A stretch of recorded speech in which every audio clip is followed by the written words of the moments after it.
Hello and welcome. I'm Jono Hayes and you're watching W News, broadcasting live from the Arabiya headquarters, and these are our top stories. Trump urges restraint from Ukraine just as Russia floods the skies with drones while peace talks remain at a standstill. Plus, a breakthrough in southern Syria as Druze leaders say they have reached a ceasefire agreement with the Syrian military after days of deadly clashes and Israeli airstrikes. And a deadly day in Gaza, a political crisis in Israel, and now new pressure from the US and EU. We're breaking down the shifting ground on all sides of the war.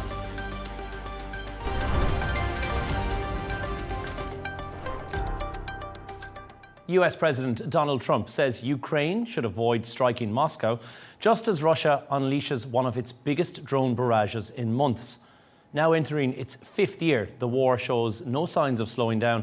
400 drones overnight, cities hit, and fresh warnings from the Kremlin.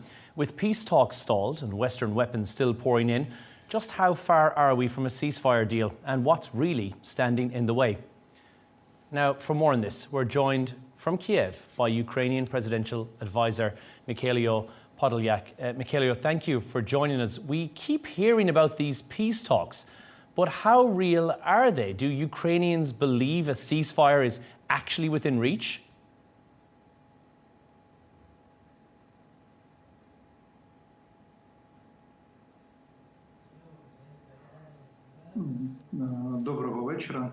Good evening.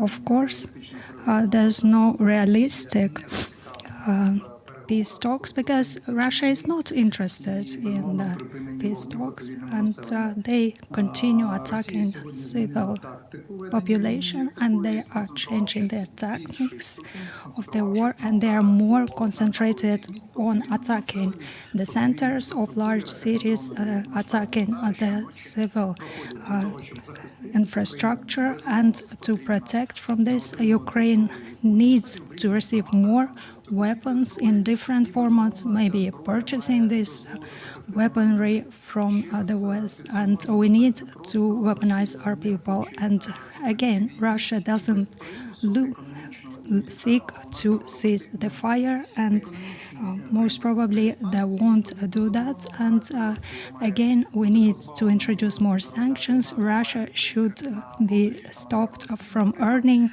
from selling the oil and gas related products, and also we need to start heating some infrastructure which is related to manufacturing weapons on their territory. It should be shifted to their territory, and it cannot be one of the countries which is influencing the world processes, and it's the questions of their subjectivity, and which is based on their war efforts. Mykhailo, NATO and the EU are promising more air defence support for Ukraine. Will Ukraine be getting long-range missiles? Will you be capable of reaching Moscow?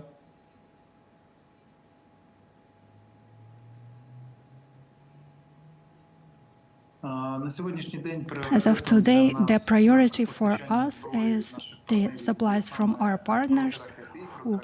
Those are missile weapons and Patriots, and long-range missiles are not available. We are not going to make it public because that has to be committed by the military representatives. And also we manufacture certain missiles, and maybe not in that quantity as we are looking for. Also, we have different modification of drones, which are working as long range. We don't hit any civil infrastructure or civil population, and it makes no sense to us. But we are trying to hit some defense manufacturing facilities, and we are manufacturing.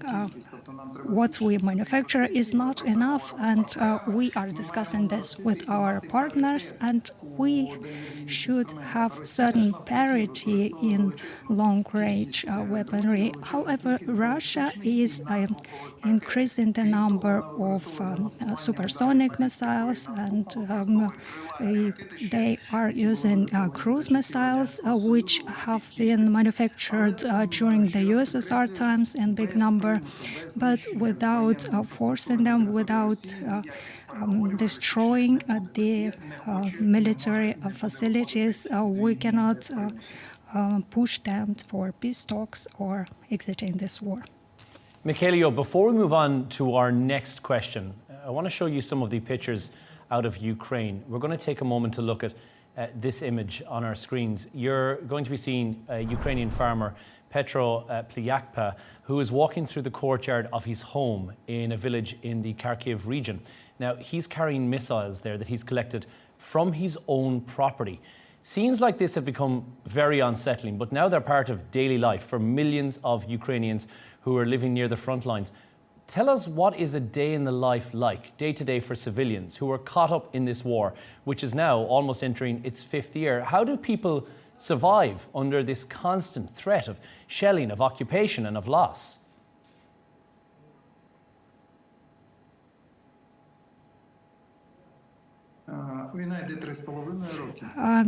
Yes, the war lasts for 3.5 years, and Russia doesn't look to cease this war. And without Russia, there's no war without Russia. And we need to defend our sovereignty, our subjectivity, and our territory. And it's quite difficult. Without this, people cannot plan their life. And the war keys the strategic planning for the country and for the people. However, we have no choice, and Russia has come to kill us in a massive range, and it has been over than 3 years. And they believe that they want to obliterate Ukraine as it is, cease its existence, and mostly they want to plant their rule on our territory and to destroy and anything what is Ukrainian. Therefore, our people realize that, and they understand this war is not something really you want to fight or not. This war is of a defensive character and protecting their homes for family. We have no choice, and we need to continue being resistant, and the defensive concept has been changed, and we are restructured our defense industry, and this is the war of the 5th generation.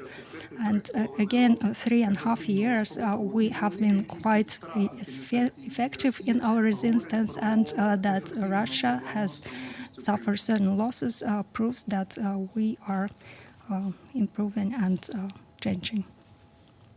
We're also seeing Kiev's mayor, Vitaly Klitschko, who is saying the US is waiting 50 days. Why is it taking so long to impose these tariffs? Do you think Washington needs to be tougher? Do you think action needs to be taken now and not later?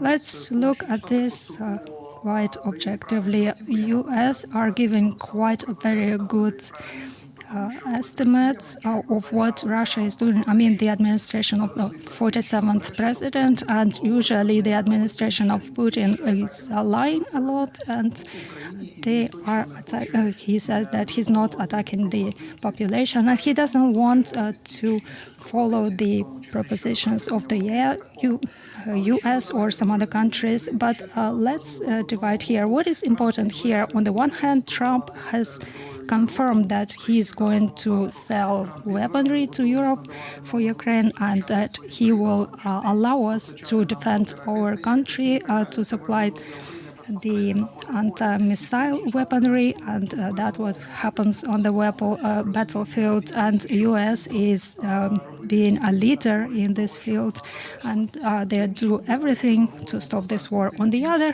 hand, when we are talking about the sanctions, that's a different formation. The contracts and sanctions should be introduced against the key recipients of different products, key products from Russia, oil and gas and Uranus. And we are talking about large countries like India, Brazil, and others. And those are secondary sanctions. They are not direct sanctions towards Ukraine. And those sanctions will prevent Russia to receive some gains, monetary gains, some money. And as far as I understand, USA are allowing third countries to influence Russia because that touches on their own country's interests, and for that allows Russia to contemplate on ceasefire and stop this war. And we believe that we need to define that Ukraine is stating that Russia is the only aggressor, and Russia will continue this war if we don't do anything. Russia is not looking for real negotiations, and everything has to be understood and should be put on the record that the action of Russia damage the global trade, global economics, global finances, etc. And we have to put pressure on Russia from this point of view. Mykhailo, if you could speak directly to President Donald Trump right now, what would you want him to understand about Ukraine's fight?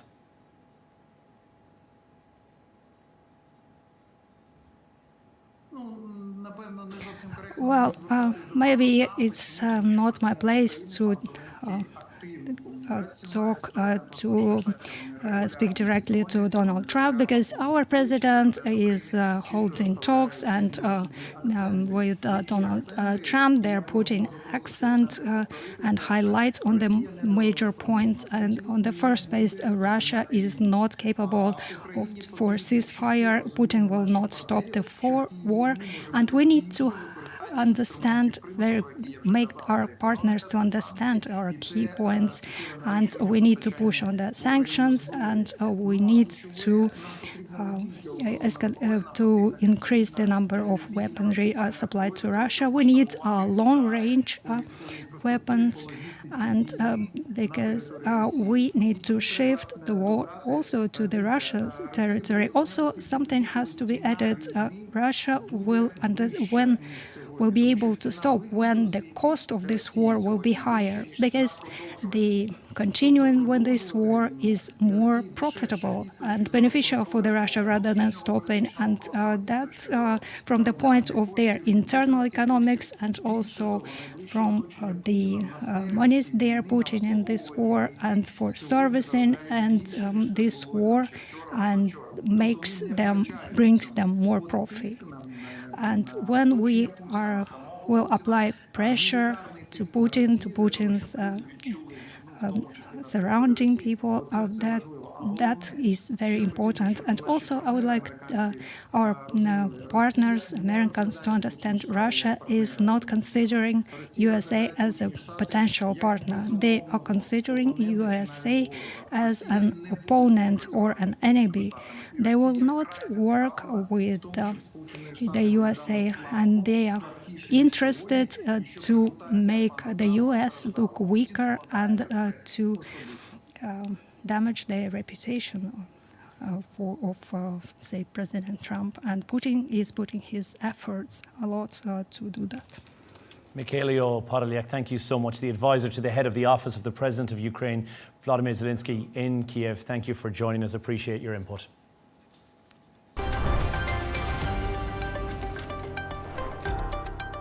There may be a pause in the bloodshed in southern Syria. A senior Druze religious leader says a ceasefire has been reached with the Syrian government after 4 days of fierce clashes and Israeli strikes. The fighting in Sweida left dozens dead and prompted Israel to hit targets in Damascus, including Syria's military headquarters. Now, it's still unclear whether the truce will hold as tensions remain high across the region. To talk more about this, we are joined from London by former ambassador to the Arab League, Ghayth Armanazi. Ghayth, thank you for joining us. First of all, Druze leaders said that they have reached a ceasefire with the Syrian government. Do you believe this truce will hold? What are the risks if this collapses again? Because Tuesday we saw a ceasefire that only lasted a matter of hours.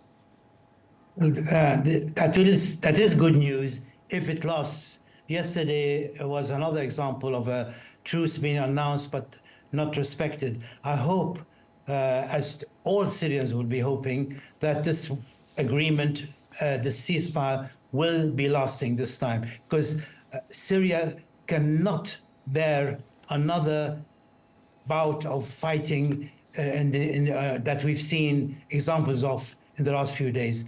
It has many problems of recovery, of healing the wounds of 12 years of civil conflict. It does not need another conflict like the one that could have spread from the battles last night and the nights before. Okay, yes, Israel has now launched multiple strikes on both Sweida and on Damascus as well, including direct hits on the military headquarters of Syria. So how significant is this escalation? What message do you think Israel is actually trying to send to both the Syrian regime and to the Druze community likewise?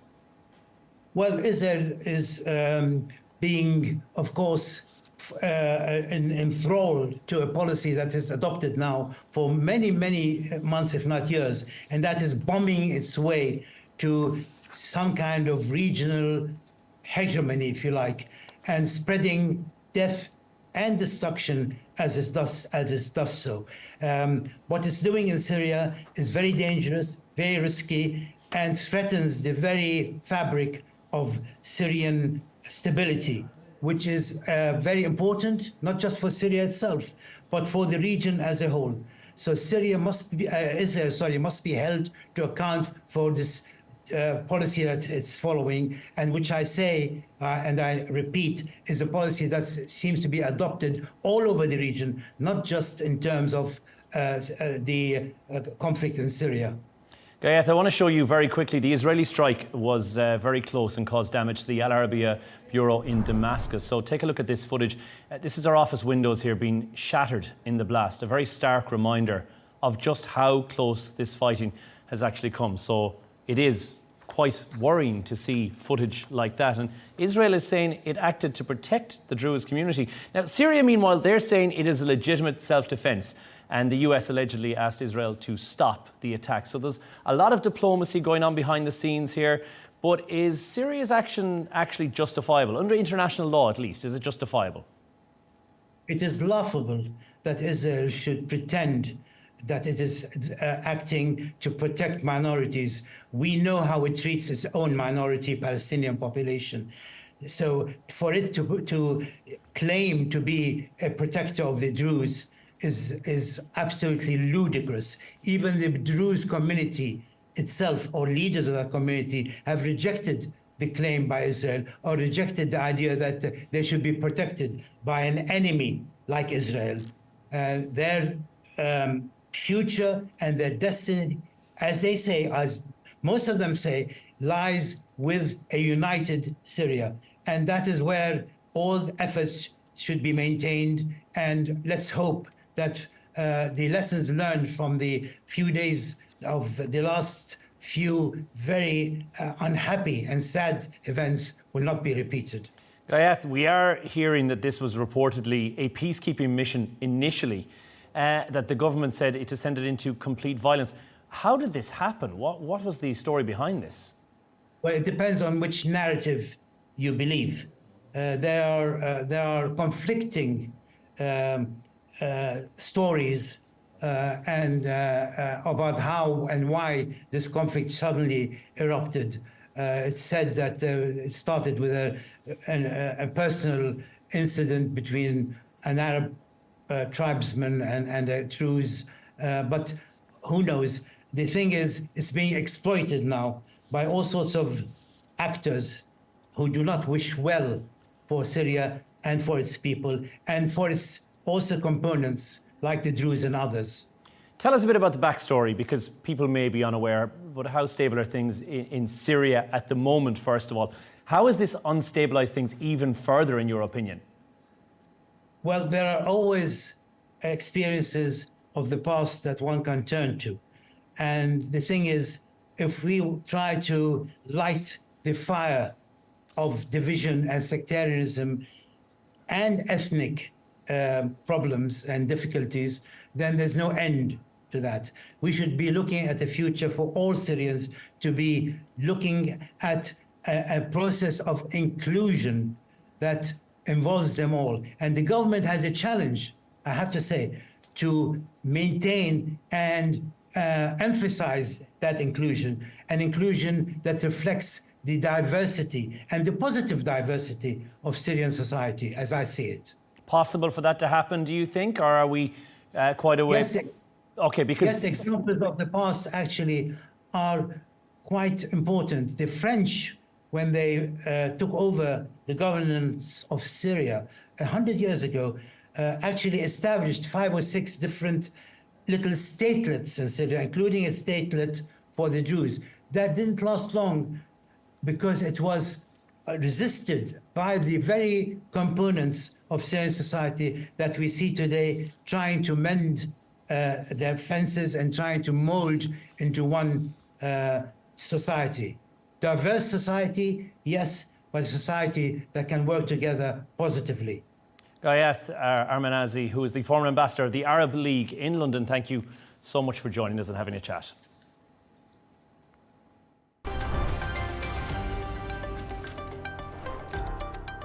Indonesia is hailing a new era of trade relations with the US after the two countries reached a trade deal on tariffs that will reduce the proposed rate on all goods from the Southeast Asian nation to 19%. That's down from 32% previously. This deal is among only a handful of agreements reached by Trump administrations so far, ahead of the August 1st deadline for negotiations. Now, Indonesia says it came about only after what it calls an extraordinary struggle in negotiations. Patrick Falk has more details. Well, taking to Instagram, Indonesian President Prabowo Subianto said he had a very good call with US President Donald Trump and that the two together concluded to take their trade relations between the two countries into a new era of mutual benefit. Indonesia is Southeast Asia's largest economy. Countries in the region have been slapped with some of the highest tariff rates proposed by Washington.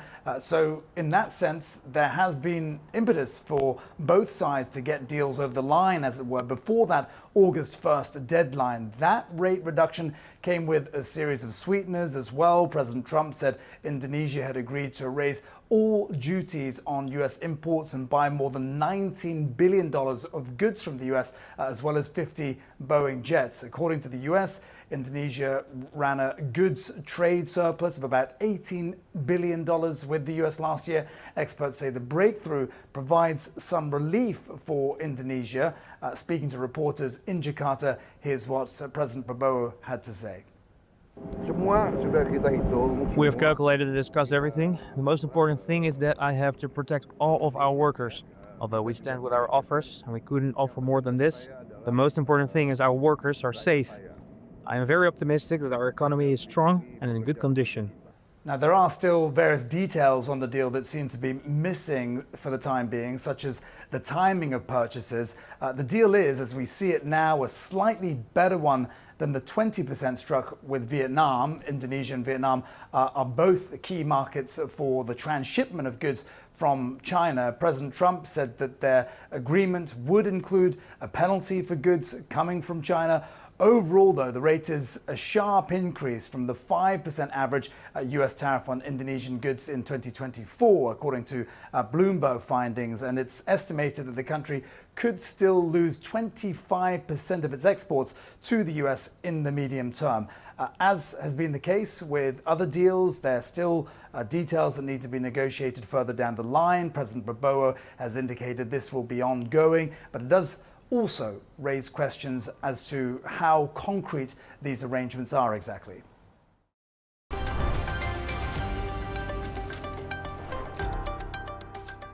The war in Gaza is escalating once again, with 20 Palestinians killed at an aid site amid growing calls for accountability.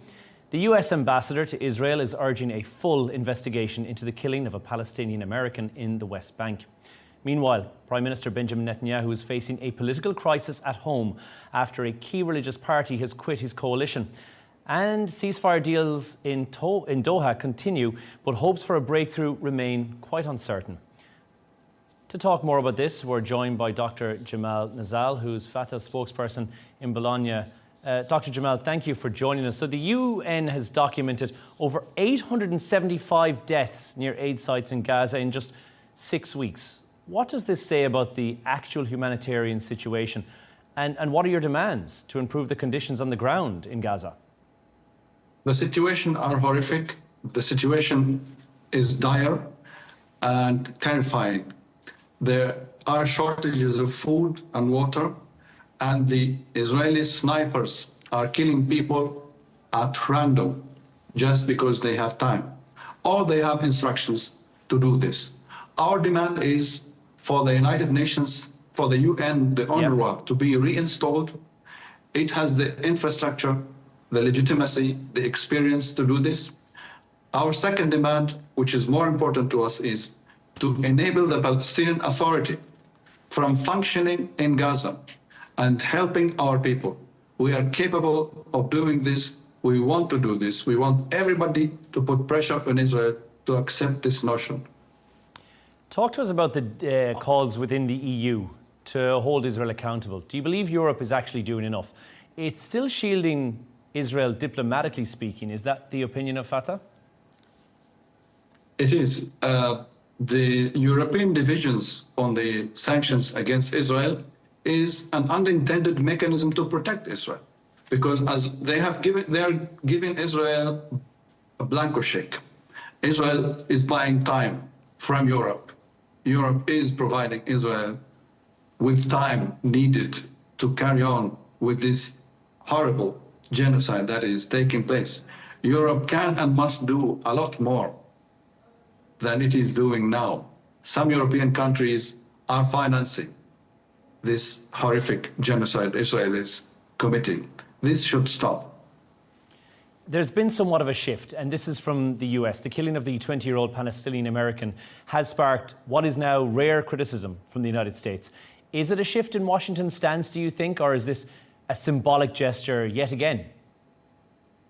I wish it were, but we all recall that on January 21st of this year, the Trump administration lifted the sanctions which were imposed by the Biden administration against the settlers. And of course, this has emboldened the settlers to carry on more violent attacks against the Palestinian people.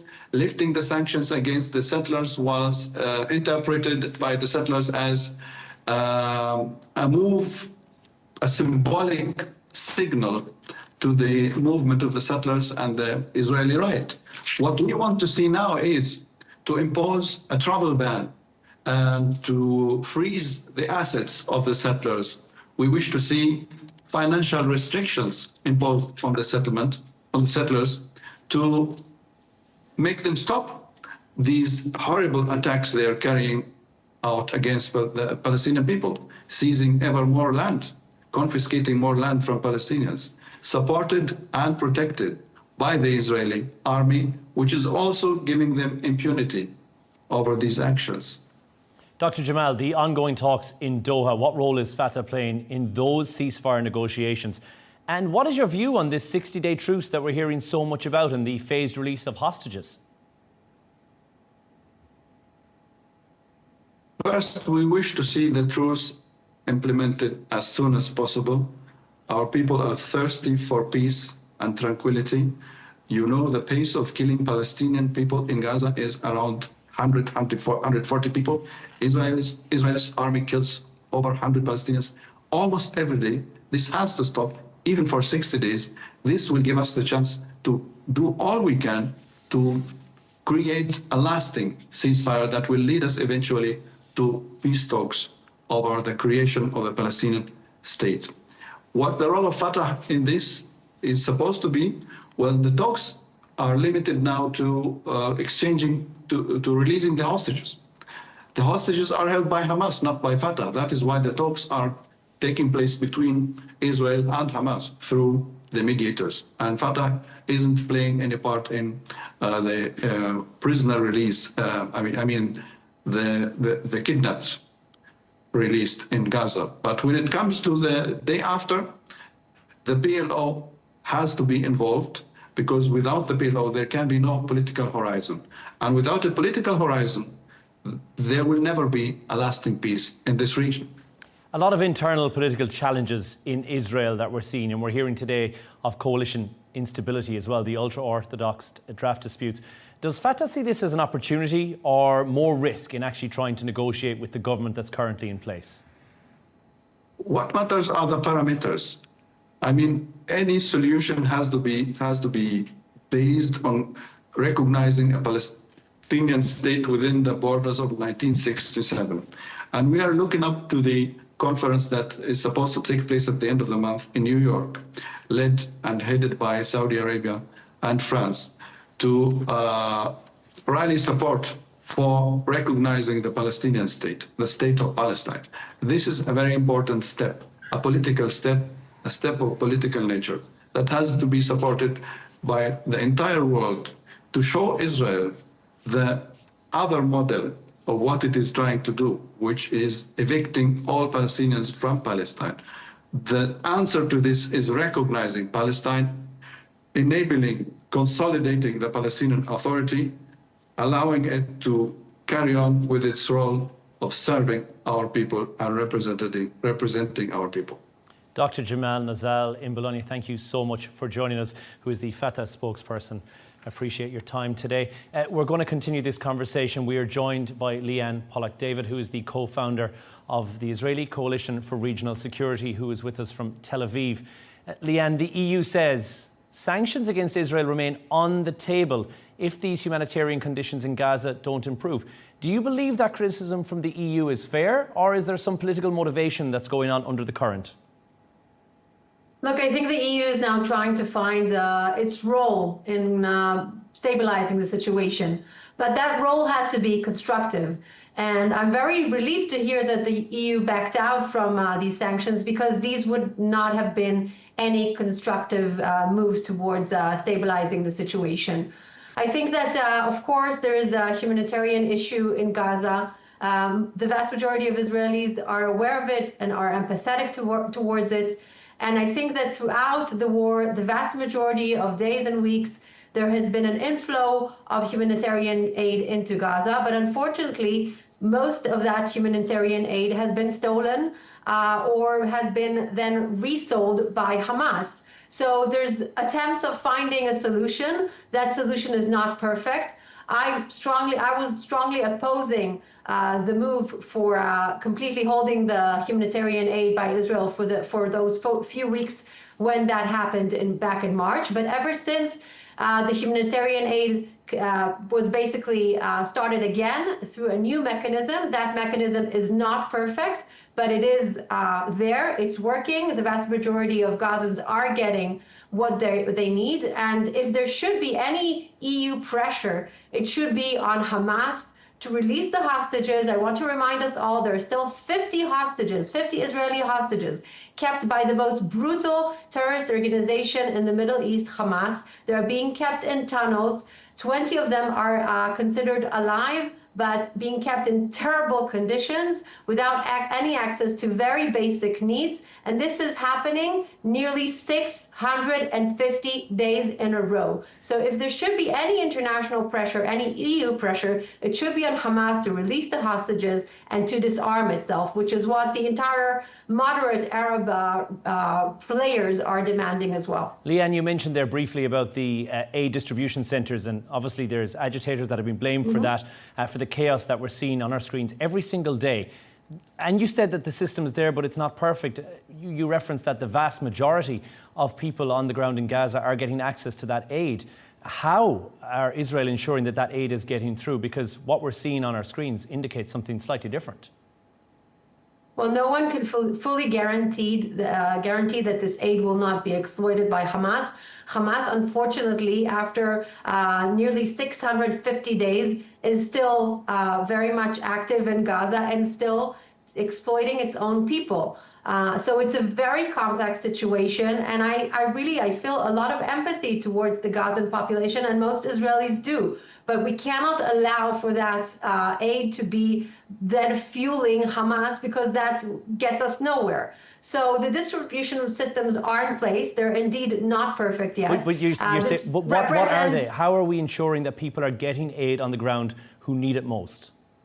Basically, what the Gazans need to do, they need to get into the distribution centers and not collaborate with Hamas. This is step one. But ultimately, I want to say that this status quo is unsustainable. So we in the Coalition for Regional Security, which represents over 100 top figures in the Israeli society, we're pushing for a long-term plan for Gaza. We're pushing for a ceasefire. We're pushing for rehabilitation of Gaza through a technocratic government, which will be supported by the moderate Arab countries. And we're pushing towards that. This is indeed the solution. We need to get to a ceasefire. The current situation is unsustainable, but that doesn't mean that we have to go back to the previous humanitarian aid systems that were simply fueling Hamas. We have to say it bluntly. We should not go back. We should only move forward. How are we expecting people to get through to these aid centres when we're seeing videos of them being shot at will, when they're getting to them? They're incredibly dangerous to get through to these aid distribution centres. This is indeed very complex. They're not being shot at by the IDF. I completely reject that claim.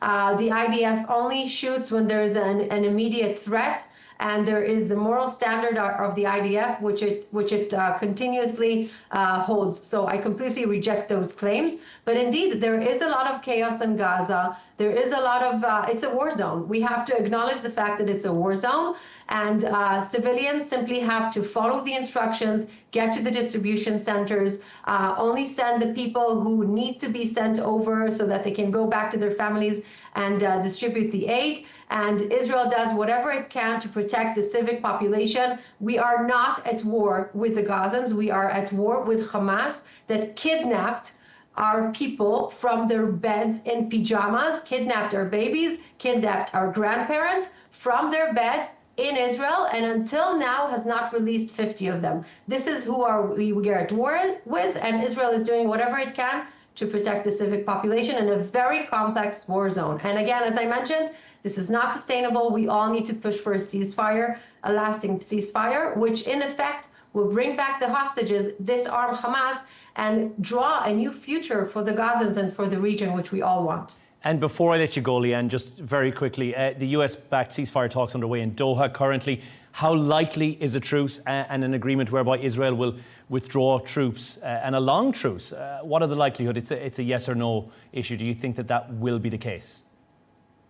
I believe that we're now not in a place where we were on October 7th, on October 8th. We're in a completely different situation. The Middle East has changed dramatically, and yes, we are in a position, Israel is in a position for a complete ceasefire. There is a complete consensus, 80% consensus in the Israeli sentiment. There's also a political umbrella from the opposition parties in Israel to support the prime minister and the government to go through with this move that is essential, not just to bring back the hostages, but basically to start creating a new reality in Gaza and in the entire Middle East. We have all the conditions now to make this happen. We need courage, we need pressure on the right, constructive pressure on the right places, and we need Hamas basically to collaborate. And I believe that there is a will and we can make this happen. Leanne Pollock, David, thank you so much for joining us from Tel Aviv.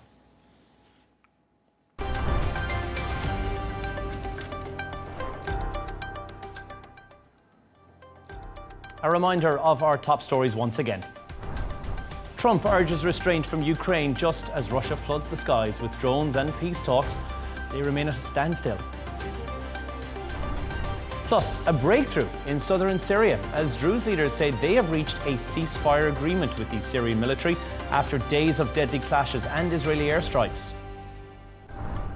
And a deadly day in Gaza, a political crisis in Israel, and new pressures from the US and EU.